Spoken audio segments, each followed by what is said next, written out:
Welcome back to the X-Files. This is a bit of a weird one. The episode is called Grotesque, though obviously not because of this naked man who is clearly at the opposite end of any bell curve that I would find myself on.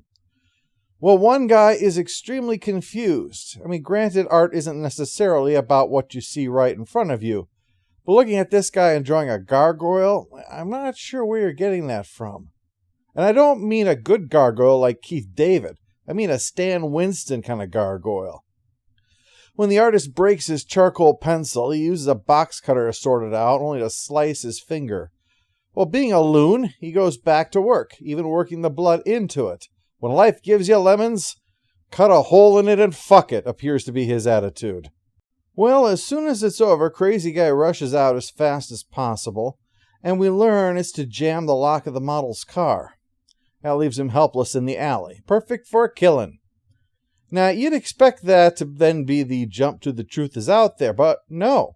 We cut to the killer in bed the next morning, who gets his wake-up call. FBI! 5 more minutes. They drag the guy out, groaning and fighting and biting an agent on his way out the door, and leaving the lead agent behind, a big-time guy called Bill Patterson, to look at all the drawings of gargoyles that this guy's got. Well, soon Patterson finds the murder weapon covered in blood. Now, after the titles, the nutjob is revealed to be John Mostow, a divorced house painter. Oh, and while back in his homeland of Uzbekistan, spent a huge amount of time in a nut house. Seems that when he applied to America for asylum, they didn't realize the kind that he actually needed. Mostow is a serial killer, having murdered and mutilated 7 young men that they know of. Death was caused by massive blood loss due to facial mutilation. Not high on my list of ways I'd like to go. This might be one of the rare times that I'd choose shark instead. Both eyes punctured, signature gashes from the corners of the mouth to the ears. The jack-o'-lantern killer. Mostow says he's not responsible for the killing. He's possessed by a monster when it happens, which Scully sees as a sign of dissociative disorder. Except for one bizarre thing. While Mostow has been locked up, someone else was murdered, and the facial wounds were not known by the public, so that rules out a copycat. An accomplice, perhaps? They go to ask Mostow about it, find him sketching on the floor in his cell. And it won't be tried for 7 murders under the death penalty. Bitches, white laughs at fools like you. Seems like it'd laugh at a fool like you, buddy, considering you'll be the one getting lethal injection. Though probably not. This guy is clearly cuckoo for Cocoa Puffs, and on hearing about the murder is convinced that the monster inside him has now gone on to greener pastures. Patterson interrupts the questioning. So what is it, Mulder? Little green man, evil spirits, hounds of hell? I hope it's the last one, I really do. I always love when the supernatural is shown to exist in the same reality as alien colonizers. Did you hear about Gorblat? He was possessed by a Terran demonic force and started murdering his teammates with an anal probe. I hate this damn planet. I'm on my 4th clone because I keep getting blasted by a teleporting video game character based upon a stripper.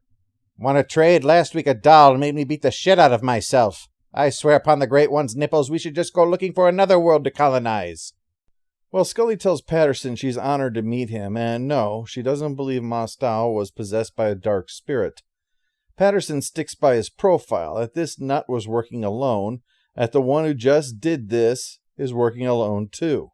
Mostow claims that the drawings of the gargoyles are to try to keep evil spirits away, which you'd think after 7 victims, you'd have to see they're not really doing the job. On their way to Mostow's place, Mulder explains that Patterson was the one in the bureau that didn't take to him when he arrived, because Mulder refused to kowtow to him. Mulder explains Patterson's approach: to understand an artist, to study their art. Since this guy's art was carried out with a box cutter on faces, that meant getting inside the head of the monster himself. Inside... the old spring-loaded cat. Should have seen that one coming, Scully. The stupidest things fascinate me at times, and at the moment I'm kind of obsessed with this building. The script calls it an apartment, but it seems more like some old factory or warehouse, maybe, that has had some walls put in. I'm always intrigued when someone creates a living space in a place not built to be lived in. I don't mean like squatting or having a place to just crash, nor do I mean when a commercial investor renovates a place. We have what I believe is a paper mill nearby that's been turned into waterfront apartments. I don't mean things like that. This place has some real fallout feel to it. I guess that's what I'm saying. Anyway, my head went in that direction because with a place like this, there's room for all kinds of nooks and crannies. And sure enough, thanks to the cat, Mulder and Scully find a hidden room filled with sculptures. Sculptures made over bodies. While they're at it, the killer pays a visit to a poor, hard-at-work glass blower. This is particularly interesting to me, and not in a good way like the building. The nude model was perhaps not posing for the first time, since Mostow knew which car was his to both sabotage and to ambush him there. Serial killers typically don't go for targets of opportunity. It's a sign that he'd prepared for this, even if he was drawing the gargoyle in an attempt to stop the demon within him. And while selecting only male victims is less common, it does happen. Jeffrey Dahmer was arrested less than 5 years earlier, which was a nationwide story. This not being related to sexuality, though, makes it even rarer still.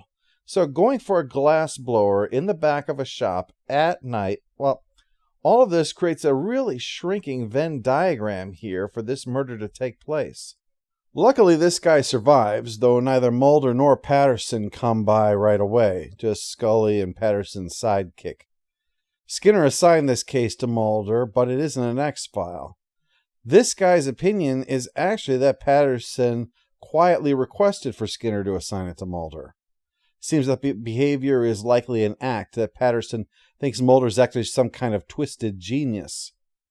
Right now, he's in the library researching gargoyles until Patterson swings by, convinced that Mostow is just insane. But Mulder wants to know why Mostow is so sure this thing wants to see its own reflection. Although, because he's insane, that would probably answer that question too.